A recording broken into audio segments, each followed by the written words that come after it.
एक अगोदर तर मी थोडक्यात एक माहिती देते की आपल्याकडे काय नेमकं अलर्ट आहे, सो दॅट सगळ्यापर्यंत ती माहिती पोहोचून जाईल. तर आपलं जे हवामान विभागाने जे अलर्ट इथे दिलेला आहे तो खूप जास्त पाऊस म्हणजे 200 ते 300 mm पुढे काही तासात येऊ शकतात असा त्यांचा हे आहे. आणि क्लाउड बस्टचा ढग फुटण्याचा पण त्याच्यात थोडासा त्यांनी इशारा दिलेला आहे. तर त्याप्रमाणे जर तुम्ही पाहिला तर नाशिक आणि त्र्यंबक ह्या क्षेत्रात त्यांनी दिला आहे. नाशिक म्हणजे नाशिक शहराजवळचा जे त्र्यंबककडचा भाग आहे तिथे खूप जास्त पाऊस होऊ शकते आणि त्याचा इमिजिएट इम्पॅक्ट आपल्यावर पण येईल. आपल्याकडे पण तो तसा रेड अलर्टच त्यांनी जाहीर केलेला आहे. त्याप्रमाणे अजून त्यांच्याकडनं जी इन्फॉर्मेशन मिळालेली आहे हा वन्स इन 10 इयर्स एक इव्हेंट आहे. म्हणजे असं होऊ शकते की उद्या जे पाऊस पडणार ती पाऊस मागचे 10 वर्षात एका दिवसात सगळ्यात जास्त पाऊस होईल अशा पण इशारा त्यांनी त्यांच्याकडून थोडा आलेला आहे. तर त्यामुळे सगळ्यांनी थोडी जास्त काळजी घेण्याची गरज आहे. आता जे क्रिटिकल टाइम आहे ते पण मी सांगते. आपला जे मेन टाइम पिरियड सुरू होतोय ते आज संध्याकाळी 6 वाजतापासून सुरू आहे की 6 वाजेपासून पाऊस सुरू होईल. नंतर रात्री 1 ते सकाळी 10 पर्यंत, मी परत सांगते, रात्री 1 ते सकाळी 10 पर्यंत सगळ्यात जास्त क्रिटिकल पिरियड आहे जेव्हा सगळ्यात जास्त पाऊस येईल आणि मॅक्सिमम पाऊस या काळात येऊन जाईल. 10 नंतर थोडा पिरियड सेफ होऊन जाणार, परंतु तो पावसाळ्याच्या दृष्टीने सेफ होणार की पावसाळा थोडी कमी होईल. परंतु आपले जे नदी नाले जे प्रवाहित म्हणजे ज्याच्यात प्रवाह खूप वाढणार आहे तो उद्या रात्रीपर्यंत वाढत राहील अशी अपेक्षा आहे. कारण की वरून जे कॅचमेंट एरियाजमधून जे पाणी यायला वेळ लागतो 5-6 तास तरी लागतात. तर आज 6 पासून संध्याकाळी 6 पासून उद्या संध्याकाळी 6 पर्यंतचा खूप क्रिटिकल पिरियड आहे. त्याच्यात हायएस्ट क्रिटिकल पिरियड रात्री 1 ते सकाळी 10 आहे. म्हणून आपण ह्या सगळी गोष्टी बघून जे उपाययोजना केलेल्या आहेत ते आता मेयर मॅडम आणि डिप्टी मेयर साहेब पण सांगणार. तर मोस्टली तोच आहे जे माननीय मुख्यमंत्री साहेबांनी पण निर्देश दिले होते की सगळी शाळा बंद करायचे आणि आपले जे वर्क फ्रॉम होम करायचे. बाकी मॅडम पण सांगतील. मॅडम तुम्ही जो वेळ सांगितला तो आज रात्री 10, आज रात्री 1 पासून सकाळी 10 पर्यंत. आणि 6 ते 10 पण काहीतरी 6 वाजता पाऊस सुरू होईल, परंतु त्याची इंटेन्सिटी वाढून 1 वाजतापासून जे इंटेन्सिटी खूप वाढणार आहेत. मध्यरात्री 1 ते सकाळी 10 पर्यंत. परंतु 6 पासून आज संध्याकाळी 6 पासून अलर्ट आहे. सगळ्यांनी आता त्यांचे घरी जावा, बाहेर पडायचे नाही. आपल्याकडे वृक्ष पडतो इकडे तिकडे, आपल्याकडे कुठे काही खड्डे पण होत आहे जे कारण की भरपूर युटिलिटीजचे काम झाले आहे, अजूनही चालू पण आहे. तर अशी सगळी गोष्टी आहेत. तर 1 दिवसासाठी ट्रॅव्हल आता थांबवावे. आज पण संध्याकाळी कुठे जाऊ नये, उद्या पण कुठे जाऊ नये असा लोकांना आमचा एक आव्हान आहे. मॅडम आपण हा जो आता निर्णय घेतलेला आहे सन्माननीय मुख्यमंत्र्यांनी देखील अलर्ट जारी केलेला आपण बघू शकता की महाराष्ट्रामध्ये विशेष करून त्र्यंबक नाशिक हा जो झोन आहे तिथे ढगफुटीची शक्यता आहे. आणि ज्या काही टेक्निकल डिटेल्स आहेत ते आता सन्माननीय आयुक्तांनी आपल्याला सांगितलेल्या आहेत की हा पाऊस जो आहे तो वाढता ह्या पर्टिक्युलर वेळेत वाढणार आहे. आणि आता आपण बघू शकता की याचा जो वेग वाढेल आणि कॅचमेंट एरियानंतर जे काही आपण म्हणतो आपत्कालीन परिस्थिती निर्माण होऊ शकते या ढगफुटीमुळे. आणि म्हणून ही काळजी म्हणून आपण करतोय की आधीच आपल्या रस्त्यांवरती खूप सारं ट्रॅफिक आहे, म्हणून उद्या सर्व शाळांना सुट्टी देण्यात आलेली आहे असे निर्देश जारी केलेले आहेत.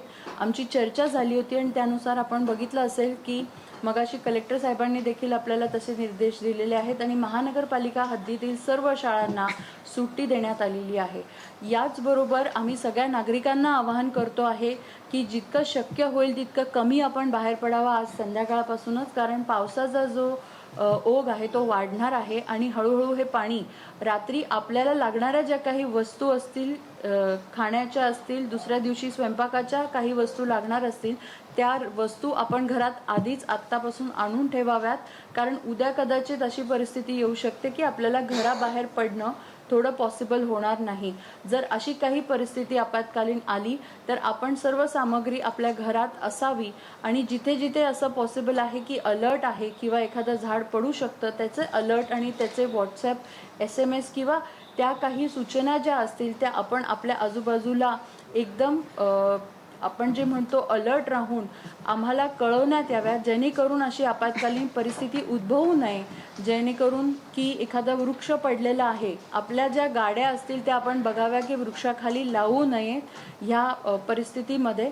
आणि कुठे देखील जिथे जिथे असं जिथे पडका वाडा असेल किंवा एखादी धोकादायक इमारत आपल्याला माहीत असेल तर त्याचा आपण इथे महानगरपालिकेकडे आपण मेसेज करावा, कॉल करावा किंवा आपला जो नंबर आहे त्यावर संपर्क करावा, जेणेकरून आपल्याला तिथे अलर्ट झोन करता येईल. आता चालू असलेले सिंहस्थाचे जेवढे सगळे कामं आहेत तिथे आज सकाळपासूनच आम्ही दौरे करतो आहे आणि तिथे सेफ्टी नॉर्म्सचा आपण निर्णय घेतलेलाच आहे. पण जिथे जिथे रस्ते खचलेले आहे, पुन्हा एकदा प्रशासन म्हणून आम्ही तर सगळी काळजी घेतोच आहे, पण प्रशासन आणि ठेकेदारांना वारंवार सूचना केलेल्या आहेत. आपण पण नागरिक म्हणून जिथे जिथे असं होत असेल तिथे आपल्या परिवाराला आपण स्वतः आणि आजूबाजूच्यांना, शेजारच्यांना, नातेवाईकांना सांगा की उद्या आपण बाहेर पडू नये, जेणेकरून आपल्याला कुठलाही धोका होणार नाही. आणि हॉस्पिटल्स करता विशेष करून ॲम्ब्युलन्स असतील आणि इतर जी व्यवस्था असेल त्यासाठी आपण जे कोणाचे हॉस्पिटलमध्ये नातेवाईक असतील किंवा असेल त्या हॉस्पिटल्सचा देखील संपर्क आपण करून ठेवावा आणि त्याची काही व्यवस्था जी असेल त्यासाठी आपण विशेष काळजी घेतली पाहिजे पेशंटसाठी, जेणेकरून त्यांचं जे काही व्यवस्था असेल ती एका ठिकाणीच लागली पाहिजे, या दृष्टीने काम झालं पाहिजे. प्रायव्हेट हॉस्पिटल्स असतील किंवा मनपा सिव्हिल असेल आपलं शासकीय असतील, त्यासाठी आपण विशेष काळजी घ्यावी. अनेक गोष्टी आहेत छोट्या छोट्या ज्या आपण ह्या माध्यमातनं नागरिकांना कळवू इच्छितो की सतर्कतेचा इशारा हा नाशिक शहरात देखील आहे आणि नाशिकच्या आजूबाजूला जास्त वृष्टी होऊ शकते इगतपुरी आणि त्र्यंबक या भागामध्ये.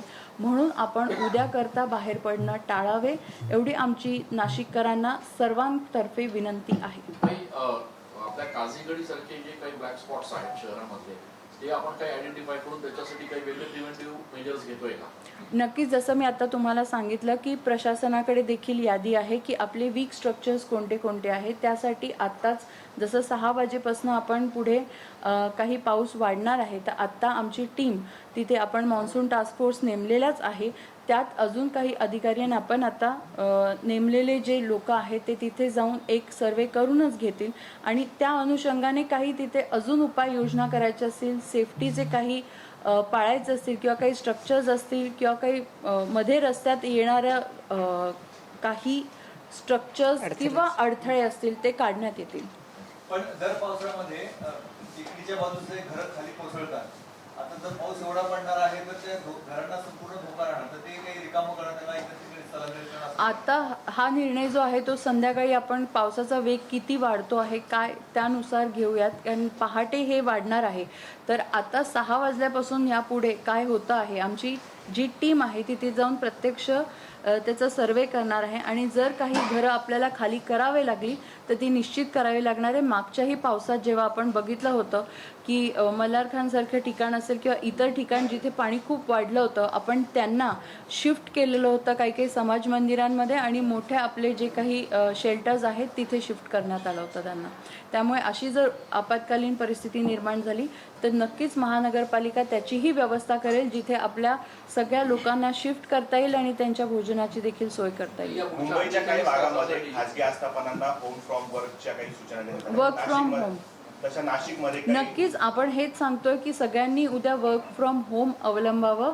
सगळ्या ऑफिसेसला आणि प्रायव्हेट जे काही ऑफिसेस आहेत त्यांना देखील आम्ही सूचित करतोय. जेव्हा आम्ही शाळांना सुट्टी दिलेली आहे आणि आपण सांगतो आहे की तुम्ही घरातच राहा, ज्या काही वस्तू लागणाऱ्या असतील अर्जंट 1-2 दिवसाच्या त्या तुम्ही घरात साठवून ठेवा, याचाच अर्थ असा आहे की सगळ्यांनी वर्क फ्रॉम होम करणं अपेक्षित आहे. सर्व जे काही प्रायव्हेट आस्थापना असतील त्यांना देखील ह्या गोष्टींमध्ये सूचित केलं जात आहे. ज्या काही शासकीय आस्थापनेच्या गोष्टी आहेत जिथे आम्ही फील्डवर राहणार होतो हे आम्ही स्पष्ट केलेलं आहे.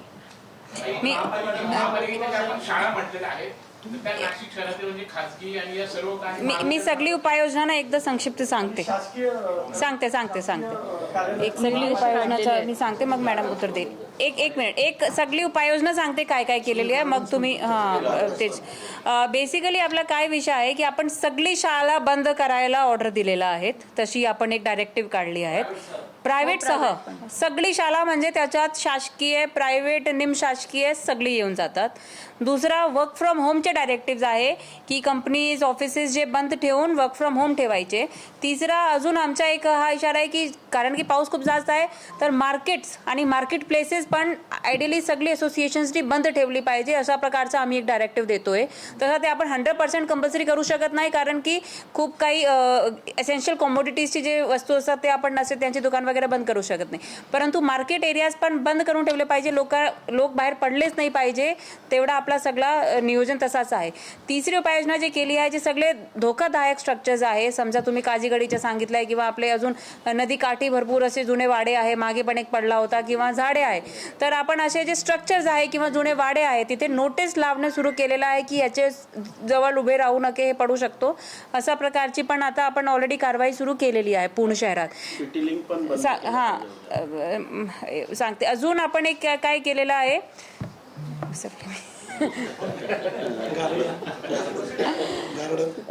येस, गार्डन सगळे बंद केलेले आहे, म्हणजे कुठलीही ऍक्टिव्हिटीसाठी बाहेर नाही पडायचे.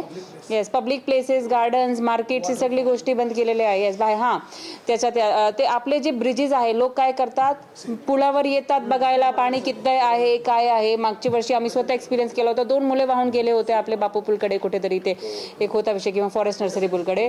तर त्यासाठी पण परत सगळ्यांना माझा हेच हे आहे की बाहेर पडू नये, पर्यटनासाठी पण पडू नये, काहीच पडू नये, घरात बसूनच पावसाळ्याचा हे करा, आनंद घ्या, तेवढीच एक रिक्वेस्ट आहे. आपल्या परिवारासोबत हितगुज साधा. येस शाळा बंद केलेली आहे आपण, शाळा, प्रायव्हेट शाळा. 48 तासांसाठी काही आपण एक वेगळा हॉटलाईन नंबर म्हणा किंवा एक इमर्जन्सी नंबर आपल्याकडे आपलं हेल्पलाईन आहे नाही, आपले सगळे जे मी सांगितलं आपण सर्व फील्डवर असणारच, आणि हेल्पलाईन ऑलरेडी आहे, त्याच्यावर आम्ही 24/7 हेल्पलाईनच्या डिझास्टर सेलनी पण केलेला आहे, आमचा पण आहे, कलेक्टर ऑफिसचा पण असते, इमर्जन्सी ऑपरेशन सेंटर आपला आहे. तर त्याप्रमाणे ते सगळं ऍक्टिव्ह राहील. काहीही विषय कुठेही झाला तर आपण पूर्ण टीम, माझी फायर ब्रिगेडची टीम, रेस्क्यूची टीम, ही सगळी टीम जी आहे ते आम्ही रेड अलर्टवर, म्हणजे ते हाय अलर्टवर ठेवलेले आहेत. टीम आहे ती फक्त नाशिकसाठी काम करणार आहे की ग्रामीण भागात, नाशिक शहरासाठी बाहेर जाणार? नाही, डिपेंड करते ते, जर आपल्याकडे ती एक्सपर्टीज असेल तर आपण बाहेर पण जाऊ शकतो, आणि आपल्याकडे तेवढा गरज नसेल पण आपण 6 प्रत्येक डिव्हिजनमध्ये मॉन्सून टास्क फोर्स तर केलाच होता मागचे काही 10 दिवसापासून, तो चालू आहे. त्याच्या व्यतिरिक्त आता प्रत्येक वॉर्डमध्ये जिथे जिथे जशी जशी गरज आहे ते मटेरियल आणि मशिनरी सगळी रेडी करून आपण ठेवलेली आहेत. गंगापूर धरणामध्ये अचानक रात्री ढगफुटीचा पाऊस झाला आणि सकाळी पाणी सोडल्यामुळे हे असं झालं तर आपण काय करू? नदीकाठच्या बाजूला केव्हाही ढगफुटी गंगापूर धरणाच्या पाण्यात नाही, बस 5 मिनिट. अच्छा ठीक आहे, बोल दो फिर सिद्धार्थ. आपण एक नदीकाठचे जसं आपण म्हटलं की एक गाडी आणि एक सगळ्यांना सूचना देण्यात येत आहे की नदीकाठचा जो परिसर आहे, कारण रात्रीतून पाऊस वाढणार आहे, कारण सगळे झोपेत असणार आहेत, तेव्हा 1 वाजेनंतर सगळ्यात जास्त पाऊस इथे सांगितलेला आहे. की मागच्या वेळेसारखी जेव्हा एक पूर परिस्थिती झाली होती ते पुन्हा उद्भवू नये म्हणून आपण सगळ्यांना हा अलर्ट जारी करतो. ह्या प्रेसचा तोच ऑब्जेक्टिव्ह आहे की आपल्या नागरिकांनी सतर्क राहावं. जिथे जिथे ज्यांना शक्य आहे, नदीकाठच्या नागरिकांनी 1 दिवसाकरता नदीकाठपासून स्वतःच्या नातेवाईकांकडे जर जाता आलं तर त्यांनी तेवढं करावं, कारण जर ही पूरजन्य परिस्थिती निर्माण झाली 1 वाजेनंतर तर तिथे रेस्क्यू ऑपरेशन करणं हे कठीण होईल. त्यापेक्षा आपण आत्ता जो काही 6 वाजेनंतर एक आढावा घेतो आहे त्यामध्ये जर असं झालं तर नक्कीच पुराची परिस्थिती होऊ नये आणि मागच्या सारखं होऊ नये म्हणून सगळे जे नदीलगतचे जे रहिवासी आहे आणि परत जर पाणी सोडायची वेळ आली तर जिथे जिथे आत्ता ऑलरेडी आपल्याला रेड लाईन आणि ब्लू लाईन मार्किंग केले आहे अशा नागरिकांनी स्वतःच्या सुरक्षिततेसाठी जे अवलंब करायचा आहे तो आपण केला पाहिजे. त्यासाठी आपण प्रिपेअर्ड राहिलं पाहिजे. एक सगळ्यात महत्त्वाचा विषय असा आहे की गोदाघाट परिसरात जे भाविक येतात इतर राज्यातनं त्यांच्या बस त्यांची वाहनं तिथे लावलेली असतात, तर तातडीने आता आपण अशा काही अधिकाऱ्यांना सूचना देतो की ते सगळं व्हॅक्सिन ते आमच्या पोलीस सोबत बोलणं झालं आहे माझं, आणि ते पण त्यांची प्लॅनिंग करतात. त्यांच्याकडे आयडेंटिफाईड स्पॉट्स आहे. आपल्याकडे पण एक फ्लड रेझिलियन्सची स्टडी झाली होती, त्याच्यात हे सगळे स्पॉट्स आहे. ऑलरेडी ते पोलीसशी बोलणं झालं आहे. ते पण त्यांचं नियोजन त्याप्रमाणे करतं. एकदा की पाऊस संपला आणि पाऊस जर पाणी वाढला नदीपात्रात ते आपण ते सगळे बंदच करून टाकणार. दॅट कोऑर्डिनेशन जे आहे ते सगळे डिपार्टमेंटचं आपलं चालू आहे. आपले जसं मागच्या वर्षी पण आपण केले होते की ज्या ज्या एरियात पाणी साचतो, समजा नंदिनी नदीकडे जातो पाणी, कपिलाकडे येतो किंवा हे असे, तिथे आपले काही समाज मंदिर असतात, तिथे आपले काही शाळा असतात, तर त्या ठिकाणी आपण व्यवस्था करतोच नेहमीची. तशी व्यवस्था यावेळेस पण आपण करणार. Okay, thank you. मॅडम, 2 प्रश्न आहे. एक तर त्र्यंबकेश्वर मंदिर आणि सप्तशृंगी मंदिर हे जिल्हाधिकाऱ्यांनी बंद ठेवण्याचे आदेश दिले. आपल्या गोदाकाठी अनेक मंदिर आहेत, त्याबाबत काय निर्णय घेतोय आणि जे सकाळी धार्मिक विधी पार पडतात त्याबाबत काय? ते मी आता तेच सांगितलंय की उद्या पोलीस सोबत तो झाला आहे सगळं प्लॅनिंग. आपल्याकडे काय असतो की आपण फ्लो थोडा मॉनिटर करू शकतो. तर आता इरिगेशन डिपार्टमेंटशी पण बोलणं झाला. तर आजपर्यंतची स्थिती अशी आहे की गंगापूर डॅमवरून ते पाणी सोडणार नाही. त्यांनी आज गौतमी पासून गंगापूरमध्ये पाणी सोडलं आहे 500 MCFTचा, परंतु त्याचे पुढे अजून ते सोडणार नाही. बाकी आपण ते दर 6 तासाने तो आपण मॉनिटर करतो आणि तो पाणी यायला पण आपल्याकडे 3 तास लागतात. तर त्यामुळे आपल्याकडे तेवढा पिरियड आहे की आपण इमिजिएटली तसा ऍक्शन घेऊन तिथे बंद करू शकतो. अडचण अशी आहे की नाशिक शहरात त्यातूनच लागतो. नाशिक शहरात जे पाणी पडतं ते गोदावरीला येतं, त्याच्यातून पण पूर येतो. बरोबर आहे. पूर येतो अशी परिस्थिती नाही. येस इतक्या परिसरात जरी पाणी पडलं तरी पूर येतो. ते पण म्हणतोय की नागरिकांना आपण उद्या कळवू, जे दशक्रिया विधीसाठी येणारे जे लोक आहेत ते फक्त नाशिकचेच नाही. मी ऑलरेडी तेच सांगितलं आहे की नदी काठचे जे भाग आहे तिथे आपण ऑलरेडी नाही म्हणालेले आहे की नाही जायचे. पोलीस सोबत पण ते कोऑर्डिनेशन झालं आहे. पोलिसनी पण ते स्पॉट्स आयडेंटिफाय करून ते बंदच करणार. तर तो फायनलच आहे की तिथे नाही जायचे. आता तुम्ही म्हणताय की दशक्रिया नाही करायची, तर मी नाही आहे दशक्रिया बंद करणारे कोणी. आता ते तर आपल्याला कळेलच की काय होऊ शकणार की नाही होऊ शकणार, तेवढाच विषय आहे. नाही, आपण आता काय केलेलं आहे, सगळं मटेरियल मॅन पॉवर सप्लायचे कॉन्ट्रॅक्च्युअल आपण टेंडर घेतलेच होते ते केलेली आहेत. थँक्यू.